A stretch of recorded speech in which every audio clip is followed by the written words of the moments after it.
Hello दोस्तों, हमने अपने पिछले वीडियो में सीखा था कि यदि कोई संख्या दे रखी है तो उस संख्या को कैसे सिद्ध करें कि वह अपरिमेय संख्या है। आज के वीडियो में हम थोड़ा आगे बढ़ेंगे और दो टाइप के प्रश्नों को हल करेंगे। कौन कौन से? पहला तो ये कि दशमलव प्रसार वाली यदि कोई संख्या दे रखी है तो उसे परिमेय संख्या के रूप में कैसे लिखेंगे। दूसरा, परिमेय संख्या यदि कोई है उसका दशमलव प्रसार किया जाए तो वह दशमलव प्रसार शांत होगा अथवा अशांत होगा। तो टाइप फर्स्ट और टाइप सेकंड ये दोनों इस वीडियो के माध्यम से सीखेंगे। तो सबसे पहला है दशमलव प्रसार वाली संख्या को परिमेय संख्या के रूप में लिखना। जैसे कोई संख्या दे रखी हो गई हमें 23 दशमलव कुछ मान लो संख्या है 4 5 6 ऐसे, तो इसे हम परिमेय संख्या के रूप में कैसे लिखेंगे। और दूसरा है कि यदि कोई परिमेय संख्या है जैसे कि 3/4, यदि ये कोई परिमेय संख्या है तो इस परिमेय संख्या का हम दशमलव प्रसार करेंगे। जब इसे दशमलव के रूप में लिखेंगे तो ये दशमलव के रूप में संख्या शांत दशमलव प्रसार होगा इसका या अशांत दशमलव प्रसार होगा। ये शांत दशमलव प्रसार क्या होता है, अशांत दशमलव प्रसार क्या होता है और परिमेय संख्या के रूप में कोई दशमलव प्रसार वाली संख्या उसे कैसे लिखेंगे, यह सभी आज के वीडियो में हम लोग सीखेंगे। तो एक प्रश्न ले लेते हैं, प्रश्न के माध्यम से सीखते हैं। तो पहला प्रश्न है दशमलव प्रसार 23.3408 वाले संख्या को परिमेय संख्या p/q के रूप में लिखिए। जहां q अभाज्य गुणनखंड 2 की घात n 5 की घात m के रूप का है तथा n और m कोई ऋणोत्तर पूर्णांक है। ऋणोत्तर पूर्णांक का मतलब ये होता है कि वह पूर्णांक जो ऋण पूर्णांक ना हो, हमेशा धन पूर्णांक हो। ठीक है, तो इसे कैसे हल करेंगे आइए देखते हैं। यहाँ पर हम क्या करेंगे, यहाँ पर एक संख्या दे रखी है 23.3408 दे रखी है। तो इसे हम कैसे परिमेय संख्या में बदलेंगे। उस परिमेय संख्या में बदलने के लिए क्या करते हैं, इस संख्या को हम कुछ इस तरह से लिख सकते हैं कि दशमलव जब हटाएंगे तो इसके नीचे शून्य लगाते हैं और दशमलव के दाईं ओर जितने अंक होते हैं उतने शून्य बढ़ा देते हैं। ये दशमलव को हटाने का तरीका होता है। तो संख्या है हमारे पास, तो इसे कुछ इस तरह से लिखेंगे कि माना 23.3408 बराबर 23.3408 बटे दशमलव को हटाएंगे तो 4 शून्य यहाँ पर लग जाएंगे। इसे हम इस तरह से भी लिख सकते हैं। अब हम क्या करेंगे, इस संख्या को हल करेंगे। थोड़ा हल कैसे करेंगे, तो 23 3, तो इस संख्या को हल करेंगे। हल कैसे करेंगे कि ये अंश है और ये हर है, अंश और हर के दोनों के अभाज्य गुणनखंड करेंगे और लिखेंगे। तो अभाज्य गुणनखंड करने पर कर लेते हैं 3408, इसके अभाज्य गुणनखंड करते हैं पहले। तो ये सबसे पहले 2 से विभाजित करेंगे, 2 से विभाजित हो जाएगा 1 1 6 7 0 4। फिर 2 से विभाजित करेंगे, 11 है, 2 पंजे 10, 1 2 8 16, 2 3 6, 2 पंजे 10, 2 दूनी 4। फिर 2 से विभाजित करेंगे, 2 दूनी 4, 2 नियम 18, 2 एकम 2, 7 14, 2 चंग 12। फिर 2 से विभाजित करेंगे, 2 एकम 2, चौको 8, पंजे 10, 8 16, 8 16। फिर 2 से विभाजित करेंगे तो 7 14 है, 2 दूनी 4, 2 नियम 18, 2 चौको 8। फिर 2 से विभाजित करेंगे तो 3 6, तो 6 12, 2 चौको 8, 2 7 14। अब ये 2 से विभाजित नहीं होगा, अब ये विभाजित होगा 3 से करते हैं। तो 3 एकम 3, दूनी 6, 3 एकम 3 से विभाजित नहीं होगा। तो 3 से विभाजित नहीं होगा, क्या यह 7 से विभाजित होगा? 7 से विभाजित, चलो 7 से विभाजित करते हैं। अब ये 3 से नहीं होगा, 4 से भी नहीं होगा, 5 से भी नहीं होगा, 6 से भी नहीं होगा, 7 से करते हैं। तो 7 35 दूनी 14, 7 एकम 7, 521 किससे विभाजित होगा? 521 7 से भी नहीं होगा, 8 से भी नहीं होगा, 9 से भी नहीं होगा। यह एक अभाज्य संख्या है। 521 अभाज्य है, 521 से ही विभाजित होगी। तो 23 इस संख्या के जो अभाज्य गुणनखंड है उन्हें लिख लेते हैं। अभाज्य गुणनखंड हो जाएंगे 1 2 1 2 3 4 5 6 2 4 5 6 गुणा 7 गुणा 521। 10,000 के अभाज्य गुणनखंड करेंगे तो कितना लिख सकते हैं इसे? तो 2 गुणा 2 गुणा 2 गुणा 2 गुणा 5 गुणा 5 गुणा 5 गुणा 5 10 10 10 10 यानी कि 10,000। ठीक। अभाज्य गुणनखंड इन्हें हम घात के रूप में लिख लेते हैं। घात के रूप में लिखेंगे तो 2 की घात 1 2 3 4 5 6 गुणा 7 की घात 1 गुणा 521 की घात 1 बटे 2 की घात 4 गुणा 5 की घात 4। अब दोनों में जो घातें कट जाएंगी उन्हें काट देंगे। तो 2 की घात 4 यहाँ पर है, 2 की घात 4 यहाँ से कट जाएगी, बचेगी 2 की घात 2। 5 की घात नहीं कटेगी, तो ये हो जाएगा 2 की घात 2 गुणा 7 गुणा 521 बटे 5 की घात 4। तो यह एक परिमेय संख्या हो गई। तो हम लिख सकते हैं इसे कि तो इसे हम लिख देंगे कि इस प्रकार 23.3408 को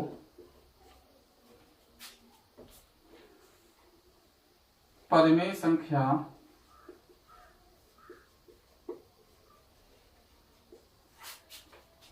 दो की घात 2 गुणा 7 गुणा 521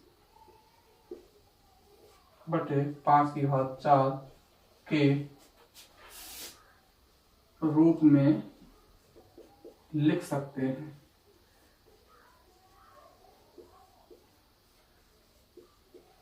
प्रश्न में कहा गया है कि Q 2 की घात n 5 की घात m के रूप का है। तो यहाँ पर ये देखो जो Q है यानी कि जो हर है वो 2 की घात m और 5 की घात n के रूप का होना चाहिए, जहां पे m और n क्या है? धनपूर्णांक है। तो 5 की घात m यानी कि 5 की घात 4 और 4 क्या है? धनपूर्णांक है। तो 5 की घात तो मिल गया, लेकिन 2 की घात नहीं है। हमें पता है कि इसकी गुणा में कुछ नहीं है, तो कितना होता है? 1 होता है। और एक मान किसी भी संख्या की घात में अगर शून्य लिखेंगे तो उसका मान 1 हो जाएगा। तो इसकी जगह पर हम लिख सकते हैं 2 की घात 0। तो ये हो जाएगा 2 की घात m गुणा 5 की घात n के रूप का भी हो जाएगा। तो यही इसका आंसर हो जाएगा। तो इस तरह से हम यदि कोई दशमलव प्रसार वाली संख्या दे रखी होती है उसे हम परिमेय संख्या के रूप में लिख सकते हैं। एक और उदाहरण हमारे पास कि 15.12 को परिमेय संख्या के रूप में लिखिए। परिमेय संख्या के रूप में लिखिए। तो इसे कैसे लिखेंगे वो देखिए। हल में लिखेंगे हम माना 15.12 बराबर, दशमलव हटा के लिख लेंगे इसे। जब दशमलव यहां से हम हटाएंगे तो नीचे दशमलव के नीचे 1 लिखेंगे और जितने दाएं तरफ अंक हैं उतने 0 लिख लेंगे। तो 100 इतना हो जाएगा। अब इस संख्या को हम हल करेंगे। हल करने के लिए क्या है? अंश और हर के क्या करेंगे? अभाज्य गुणनखंड। सबसे पहले हम 15 और 12 के अभाज्य गुणनखंड करते हैं। 1512 के ये 2 से विभाजित हो जाएगा। 2 सत्ते 14, 2 पंजे 10, 2 सत्ते 14, 2 पंजे 10, 2 छंग 12। फिर 2 से विभाजित करेंगे, 2 3 6, 2 सत्ते 14, 2 अट्ठे 16। फिर 2 से विभाजित करेंगे, 2 एकम 2 अट्ठे 16, 2 नेम 18। फिर ये 3 से विभाजित कर सकते हैं। 3 छक 18, 3 3 9। फिर से 3 से विभाजित होगा, 3 दूनी 6, 3 एकम 3। फिर 7 से, फिर 3 से, 7 से। तो इसके अभाज्य गुणनखंड हो गए हैं 2 गुणा 2 गुणा 2 गुणा 3 गुणा 3 गुणा 7। 100 के जब अभाज्य गुणनखंड करेंगे 2 गुणा 2 गुणा 5 गुणा 5 हो जाएगा।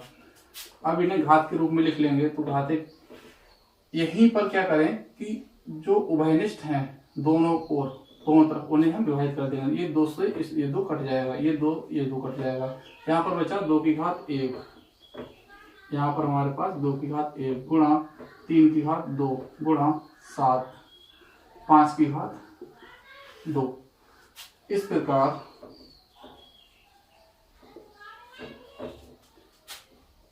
15.12 को परिमेय संख्या 2 गुणा 3 की घात 2 गुणा 7/52 5 की घात 2 परिमेय संख्या 2 गुणा 3 की घात 2 गुणा 7/5 की घात 2 लिख सकते हैं।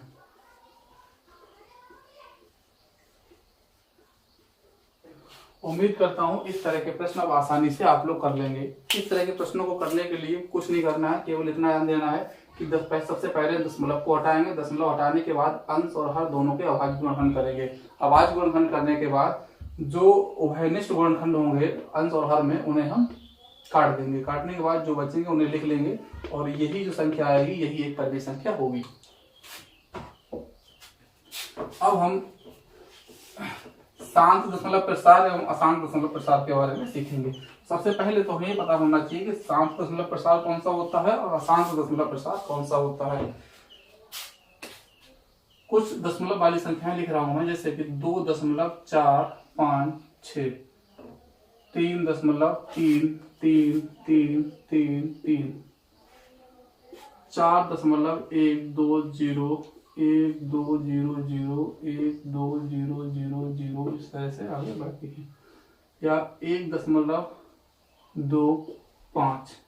तो यहाँ पर हमने देखा कि ये जो संख्याएं हैं, ये जो दशमलव वाली संख्या हैं, इनमें दशमलव के बाद 2 अंक तक संख्या समाप्त हो गई, यहाँ पर दशमलव के 3 अंक तक संख्या समाप्त हो गई। लेकिन नीचे वाली दोनों संख्याएं हैं, दशमलव के बाद में जो अंक हैं वो रिपीटेड होते जा रहे हैं, वह अंक बार बार आ रहे हैं, इनका कोई इधर अंत नहीं हो रहा है, दशमलव के इधर कोई अंत नहीं हो रहा है। तो जो इस तरह की संख्याएं हैं इन्हें बोलते हैं शांत दशमलव प्रसार वाली संख्याएं। शांत दशमलव प्रसार वाली संख्याएं। और इस तरह की संख्याएं जो हैं इन्हें बोलते हैं अशांत दशमलव प्रसार वाली आवर्ती संख्याएं। आवर्ती का मतलब है बार बार रिपीटेशन होना, अंकों का बार बार आना, तो ये आवर्ती संख्या हो गई। तो शांत दशमलव प्रसार ये हो गया, अशांत दशमलव प्रसार ये हो गया। यदि यही संख्याएं हमें परिमेय संख्या के रूप में देते, जैसे कि 1/17 या 2/3, तो इन संख्याओं को हम कैसे बताएंगे कि कौन सी संख्या शांत दशमलव प्रसार वाली है, कौन सी संख्या अशांत दशमलव प्रसार वाली है। तो शांत दशमलव प्रसार वाली संख्याएं और अशांत दशमलव प्रसार वाली परिमेय संख्याएं ज्ञात करने के लिए हमें ध्यान रखना पड़ेगा कि सबसे पहले हम बात करते हैं जो परिमेय संख्या होती है वो P/Q के रूप की होती है, और जहां Q बराबर नहीं होता है 0 के, ये परिमेय संख्या होने की साथ होती है। तो यह जो परिमेय संख्या है, परिमेय संख्या का जो हर है, यदि ये हर 2 की घात m और 5 की घात n के रूप का है, यदि यह हर 2 की घात m या 5 की घात n के रूप का है, जैसे हमारे पास 100 लिखा हुआ है, इससे हम लिखना चाहें तो लिख सकते हैं 2 की घात 2 गुणा 5 की घात 2, यानी कि ये 2 की घात m और गुणा 5 की घात n के प्रकार का है। तो इस तरह से यदि हर हमें मिलता है तो वह परिमेय संख्या है शांत दशमलव प्रसार वाली होंगी, शांत दशमलव प्रसार वाली होंगी। एक बात और कि यदि यहाँ पर कभी कभी होता है हमें 2 की घात m तो मिल जाती है, लेकिन यहाँ पर 5 के साथ में कुछ नहीं होता है, जैसे हमारे पास 8 है, हर में 8 है, और 8 को हम लिख सकते हैं 2 की घात 3। अब 2 की घात 3 है, 5 कुछ नहीं है, 5 की घात हमारे पास है ही नहीं। जब घात नहीं होती हम वहां पर 5 की घात 0 लिख सकते हैं। क्यों? क्योंकि जब किसी संख्या के गुणा में कुछ नहीं होता है तो 1 हमेशा रहता ही है, तो इस 1 को हम 5 की घात 0 लिख सकते हैं। तो यह पद भी 2 की घात m और 5 की घात n के टाइप का हो गया। तो हमेशा याद रखेंगे कि शांत दशमलव प्रसार कोई भी परिमेय संख्या को में ये ज्ञात करना है कि शांत दशमलव प्रसार की है तो उसमें जो हर है वह 2 की घात m और 5 की घात n के गुणा का होना चाहिए। इसके अतिरिक्त यदि 2 की घात m 5 की घात n इसके साथ में गुणा में और कोई संख्या आ रही है तो वह अशांत दशमलव प्रसार का होगा, तो वह अशांत दशमलव प्रसार का होगा। इतना याद रखेंगे। क्या याद रखना है कि शांत दशमलव प्रसार में 2 की घात m इंटू 5 की घात n के प्रकार का हर होना चाहिए, और अशांत दशमलव प्रसार में 2 की घात m और 5 की घात n की गुणा के साथ में कुछ अन्य भी गुणा में आना चाहिए। इन दोनों फैक्ट को हम बोर्ड पर लिख देते हैं और ये आपको उतार लेने हैं। यदि P बटे Q अभाज्य संख्या, यदि P बटे Q परिमेय संख्या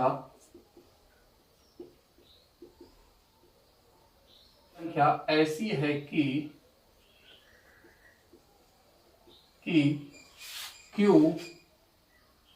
के गुणनखंड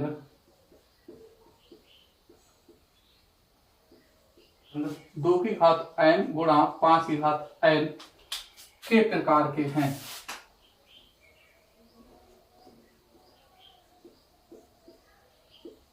हैं, जहां m और n ऋणेतर पूर्णांक है, ऋणेतर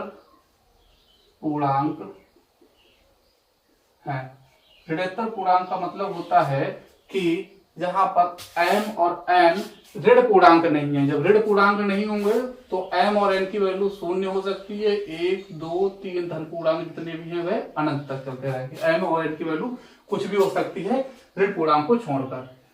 तो ऐसी संख्याओं का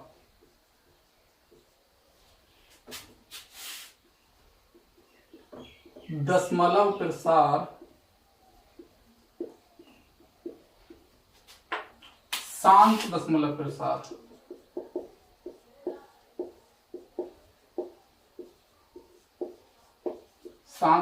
प्रसार होगा।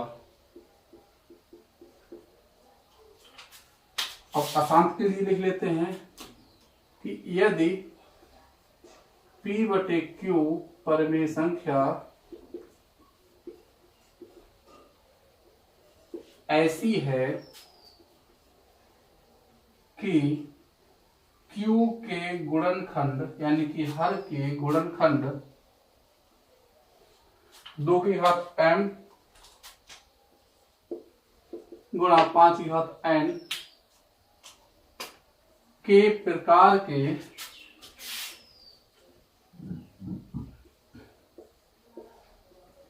नहीं है, तो के नहीं है इतना याद रखेंगे।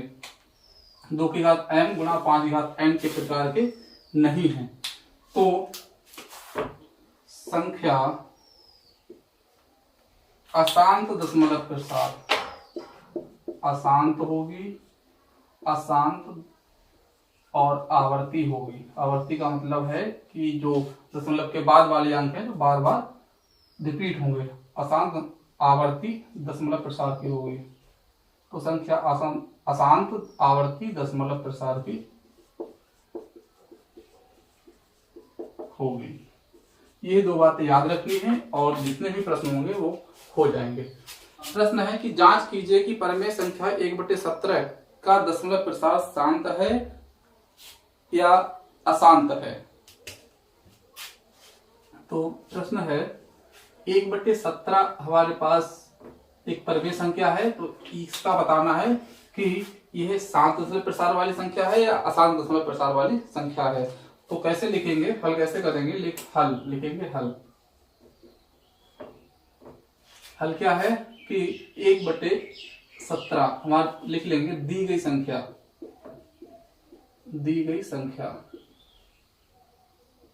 1/17।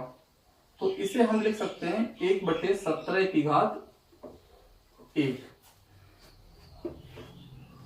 कंडीशन क्या होती है कि शांत दशमलव प्रसार के लिए 2 की घात m गुणा 2 की घात n का हर होना चाहिए, लेकिन यहाँ पर इस तरह का हर नहीं है। जब नहीं है तो हम कह सकते हैं ये जो संख्या है अशांत दशमलव प्रसार की होगी। लिखेंगे कि यहाँ पर दी गई संख्या का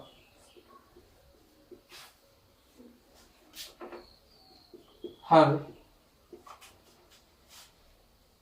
2 की घात n गुणा 5 की घात n के प्रकार का नहीं है। अतः 1/17 अशांत दशमलव प्रसार वाली अपरिमेय संख्या है। अपरिमेय संख्या है। ये इसका आंसर है, चेक हो गया। एक दो प्रश्न और लेते हैं, उन्हें भी पहचानते हैं। यानी कि 1/17 जो है वह अशांत दशमलव प्रसार वाली संख्या है। एक प्रश्न है 543/225। लिखा है बिना लंबी विभाजन प्रक्रिया किए बताइए कि निम्नलिखित परिमेय संख्याओं के दशमलव प्रसार शांत हैं या अशांत आवर्ती हैं।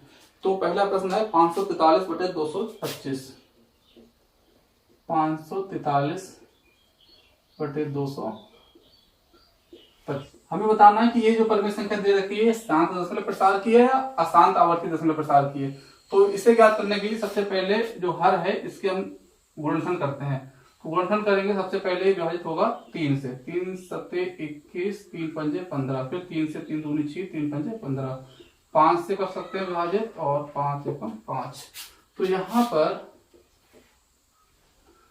इसके अभाज्य गुणनखंड जब हमने किए तो हमें प्राप्त हुए हैं 3 गुणा 3 गुणा 5 गुणा 5। यदि अंश हमारा इनमें से किसी संख्या से विभाजित हो जाता है तो विभाजित कर देते हैं। 3 से विभाजित ये हो जाएगा, 3 एकम 3, 8 24, 3 एकम 3। तो संख्या हमें प्राप्त हुई है 121/3 गुणा 5 की घात 2 या 3 की घात 1। चूंकि हर जो है वह 2 की घात 5 गुणा 5, चूंकि हर जो है वो 2 की घात m गुणा 5 की घात n के प्रकार का नहीं है, क्योंकि यहाँ पर 3 और आ गया। ये 3 हमारे पास नहीं होना चाहिए था। ये 3 आ जाने से ये जो हर है इस प्रकार का नहीं है। इसलिए लिखेंगे क्योंकि दी गई संख्या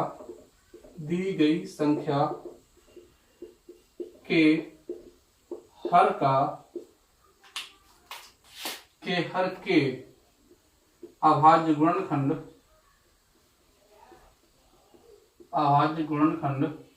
किस प्रकार के नहीं है? 2 की घात 5 गुणा, किस प्रकार के नहीं है? 2 की घात m गुणा 5 की घात n के प्रकार के नहीं है। अतः दी गई संख्या शांत दशमलव प्रसार की होगी। अतः दी गई संख्या अशांत दशमलव प्रसार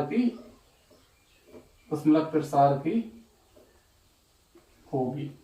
इस तरह के प्रश्नों में हमें केवल हर के अभाज्य गुणनखंड करने हैं। अभाज्य गुणनखंड करने के बाद में यदि किसी अभाज्य गुणनखंड से अंश विभाजित हो जाता है तो विभाजित कर देते हैं। उसके बाद जो संख्या प्राप्त होती है उसके बाद हर को देखते हैं कि क्या इसके गुणनखंड 2 की घात m इंटू 5 की घात n के प्रकार के हैं। यदि इस प्रकार के हैं तो ये शांत दशमलव प्रसार की संख्या होगी, और यदि 2 की घात m इंटू 5 की घात n प्रकार के हर नहीं है तो ये अशांत आवर्ती दशमलव प्रसार की संख्या होगी। एक और प्रश्न लेते हैं तो और अच्छी तरह समझ में आएगा। जैसे इसका अगला प्रश्न उसमें दे रखा है 43/2 की घात 4 गुणा 43/2 की घात 4 गुणा 5 की घात 3। तो इसमें हमने देखा कि इसका हर जो है वह 2 की घात m इंटू 5 की घात n के प्रकार का है, क्योंकि 2 की घात भी कुछ है और 5 की घात भी कुछ है। कुछ का मतलब ही m और n है, और m n के क्या है? धन पूर्णांक है, धन पूर्णांक है। तो सीधे लिख देंगे, इसे हल करने की आवश्यकता नहीं है। सीधे लिखेंगे चूंकि, क्या लिखेंगे? चूंकि दी गई परिमेय संख्या के हर के अभाज्य गुणनखंड 2 की घात m इंटू 5 की घात n के प्रकार के हैं, अतः दी गई संख्या शांत दशमलव प्रसार की होगी। है तीसरा ले लेते हैं। चलिए इसी का तीसरा ले लेते हैं। आगे के प्रश्न स्वयं करेंगे। 113 है बटे 1200, इसके हमें आवाज गुणनखंड करने हैं किसके, हर के। तो 1200 के आवाज गुणनखंड करेंगे तो 2 से विभाजित करेंगे, 6 3 15, फिर 3 से कट विभाजित होगा, 3 दूनी 6 15, फिर 5 से, फिर 5 से। तो इसके अभाज्य गुणनखंड हो गए हैं 113 बटे 2 गुणा 2 गुणा 2 गुणा 2 गुणा 3 गुणा 5 गुणा 5। ये संख्या यदि 3 से विभाजित हो जाएगी तो इसे विभाजित कर देंगे। तो 3 से विभाजित जब हम इसे 113 को करेंगे तो ये विभाजित नहीं होगी क्योंकि स्वयं में अभाज्य संख्या है। तो ये 113 बटे 2 की घात 4 गुणा 3 की घात 1 गुणा 5 की घात 2। अब हमने यहाँ पर देखा कि जो हर है इसका, जो ये हर है ये है 2 की घात m इंटू 5 की घात n के प्रकार का होना चाहिए। तो 2 की घात m इसमें है, हाँ 2 की घात m इसमें है, 5 की घात n इसमें है, 5 की घात n भी इसमें है। लेकिन हमें और इसके साथ में कुछ नहीं चाहिए, लेकिन यहाँ पर एक संख्या और है जो कि नहीं होनी चाहिए। इसलिए यह जो अभाज्य गुणनखंड है इस संख्या के हर के वह इस प्रकार के नहीं है। जब इस प्रकार के नहीं है तो हम लिख सकते हैं चूंकि दी गई संख्या के हर के अभाज्य गुणनखंड